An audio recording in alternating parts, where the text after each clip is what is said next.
Nnechere n'oge ka nna akpọ. Nnechere ọgụ ka nna achọ. Bịa nụnụ. Ko. Okay, ọkwago ihe nna achọ. Nne keke ime. Ọ dị mma. Keke ime. Anyị dị mma. Nne ihe nji wee kpọcha ogo na ịma alakịrị nga. Afọ gị n'anya nke ukwuu. Achọrọ m ka m na gị na-ayịkọ ọfụma. Ama m onwe ụmụ ọzọ na-enere gị anya na ịgba na saịtị. N'ọhịa kakwa na ahịa ikwu ụdị mmadụ m ịbịa agbatu gị. Makwa na anyị wụ ndị ọcha. Maka ihe ọ na-anya nọ na ọwụ anyị bịa n'ihu ọrụ anyị na-atọ ụtọ karịa ndụdụ ojii.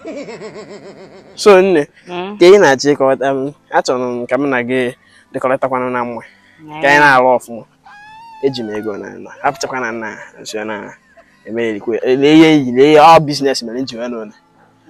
So ka ihe na-achọ ịkọrọta na ka anyị na-ayị ọfụma ma ọ na-anọ na afụchakwa ndị ọcha na-ahịakwa ahụ ịgbatakwa ahụ lee m anya ihe na-achazi bara nne na-acha nnọọ ọhịa ka ahụ ihu dị mmadụ anyị ihukwa ha dị mmadụ mara na onye ọcha ka anyị bịakwa ha n'ihu ọrụ na anyị na-adụ perfect na anyị na-eme kwachi ekwafu ihe aka wee dụ m ahụ ihe dịkwa n'ebe a mmanya gwụgwọ m ka m na gị na-abụ ihe mọmị aha mọmị abụrụ my problem mọmị go bịa enye bitcoin after ana m emecha ihe BTC apụ mọmị go bịa enye bitcoin echenje na naira ịma nne nwaanyị na-alaikecha ego ndị ha niile ego ka a na-efesi na anyị na-enwetara ebe millions nsogbu adị ihe mmechizi ka m chee ya eche nke abụrụ nke iche ihe anyị chọrọ ka anyị metụrụ ihe a ebe a kịta ka obi ebe a ọsịsọ m na-enyekwenu gị ihe ị chọrọ ọfụma afụchakwa na lekwa ole ndụ ọkwa biznes mekwere njidelo na ọkwa hustling afụchakwa ụmụazị BTC ndị ọzọ anyị na-ahụta ọkwa ofu ihe a ka anyị niile na-ejichakwa Chimo mmiri mma Chimo mmiri nwere ike gịnị ya kwụtara ya ebe anụnwa kedu onye gịnị ya kwụtara na anwụ ebe anụnwa nọ n'ime ebe anụnwa na-eche gị ọgwa gị nweta m na-eche n'ọfịa ebe anụnwa m gwara gị ịgbasa akwụkwọ na gị batawa ekwe m maka gị jekwa akwa akwụkwọ kedu ihe ị na-ebe emekwanụnụ kedu ike bụ his toasting you ọ na-agbado m onye na-agbado ego na-ama ma m ga-eme ya accept o ji ego onye ji ego brother anyị onye bụ brother m chokwe onye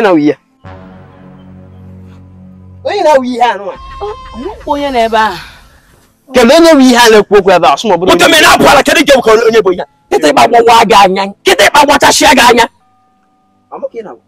nwoke ọcha ewe n'iwe chekwe ewe n'iwe ọhọmụ ka ị na-atụ aka kedu ihe gị na nwa m nwaanyị na-eme na-apụ ala chere ihe onye igwe nwoke bụ ihe iwe ya nwoke ị nwere ya ọfụrụ na ndị bizi kịta ịgba gbawa gị anya egbe n'igwe gbagbuo ego enwere igwe gbagbuo ego ịmụ ife bụ iwe m abụrụ na onye ọcha na-agbado gị mana ife bụ iwe m bụ na ha abino abụrụkwa nke Anambra steeti kama ha abino Mbaise kwesịrị agụ na nwa ebe anụwa na-ehi isi kparakpara ka ngwere dara elu bịa nwoke m let me tell you what you don't know better respect yourself ma ọ nwere ihe akụwa gị isi I say you should walk out from here mana anyị dị busy mmiri nwa kwanyere onwe gị ugwu bịa nwoke m na-emanya oyibo abino nawa si ebe a pụọ na nka na-arụ ọrụ ọsọ ego na nwaanyị na-apụala pụọ m ebe ahụ che ihu ebe ichere azụ ozugbo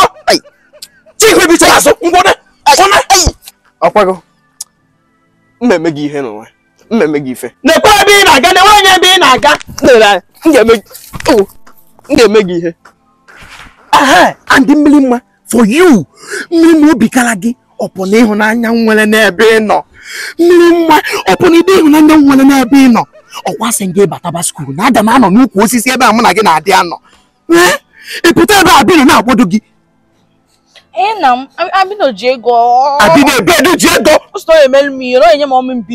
ọ na-enye nne gị BTC orijuo n'afọ ori eletrik square mil o ji enye gị nne gị BTC gị nwenye bụ BTC ekwe maka gị jekwa akwa akwụkwọ nze dị ka m ka ọ wee bụrụ na ọ ga-adabara mụ na gị mmiri na-enu m anya ka ịkwa n'ihe ị na-eme m ihe a ichize ego ga-agwụgwọ mara m nakwasịpụrụ nwunye m n'idi ị na-asị m na ihe nye m n'ihe m since then nwebụ ihe inye mapụ m biko ọkwa agwala gị m ga-enye gị ihe ka ihe ahụ ị chọrọ aga m enye gị ihe ọ ga-abụ nye gị mmiri mgbe na nwoke nyere gị ihe nwere nkwa m ekwelọ gị Agasi nga aga m enye gị ya n'oloholo, aga m agụnye gị ya na mgbimgbi. Aga m ebunye gị ya ebunye. Mmiri nwa na-enu m ezukwara m ezu na nwoke. Kwere m ihe m kwere gị nkwa, asị m ga-adọnye gị ya n'arụ, Jesu ga-arụ ka onye akpịkwala. Ị ga-emekwanụ m enjoy. Mmiri nwa ka ihe mekwara nụ gị. Mmiri nwa ife okpu utu mụ, ife okpu amụmụ mmiri nwa ema nkwete nwoke ọzọ n'ụwa. Eziokwu ka m na-agwa gị. Ihe na-ekwu mfu ya ihe na-ekwu ụbọchị anụ ọgwụ merụ ma lee ka okpu yara ka okpu ata adị m emezi sef. Godu ọka mụ na isi wee fụ ya. And ọ na-efuru ya ekwesịrị ọ na-efuru okpu amụmụ ema nkwetezi nwoke ọzọ n'ụwa. Ọ bụkwa anụ ọbalụ ọ bụghị ebe ọbụla ọ jere ọ bara anything ihe na-abụ m ọgwa mgbakọ na-abụ m ụfụ. Anyị banye kịta aga m eji nwayọ ịmụ ihe mere o ji fọgọfọ abịara nyape ya ọ na-asa nsi dọwa gị ọnụ ka nsi dọwa ya ma ndọwazi ya aga m eji nwayọ rụnye ya rụnye. Nchelu nna ọ na-adị ka ọsịsọ ụtọkwa ego nwanyị iwu gwa m na ihe enye m ego ihe a na-enye gị makwa karịrị ego. Ngwa ka anyị bawa kene ego ama mba ọ bụrụ ịma nye m ego ya hapụ m na anụ aga m enye gị ego nne m ya kịta akwụkwọ m dị n'ime ebe a maka anyị banye ebe anyị ma aga biko mmụkọ mgbe anyị na-ekwu okwu utu ọtụ na ama ọtụ na ma ọdịta anyị ma emezi ka agwụgo m mmiri mmụọ ọkụkọ hapụ dụkwọ ma were gịnị zụọ ụmụ ya ama m iya ama o nwere ihe ọzọ ga-eji zụọ ụmụ ya ọkwọ ma anwa kwọ mkpọrọ nkwọ mmiri maka anyị bawa kene mana nọ m na mood na ya I will put you in the mood. Tell him now, tell him.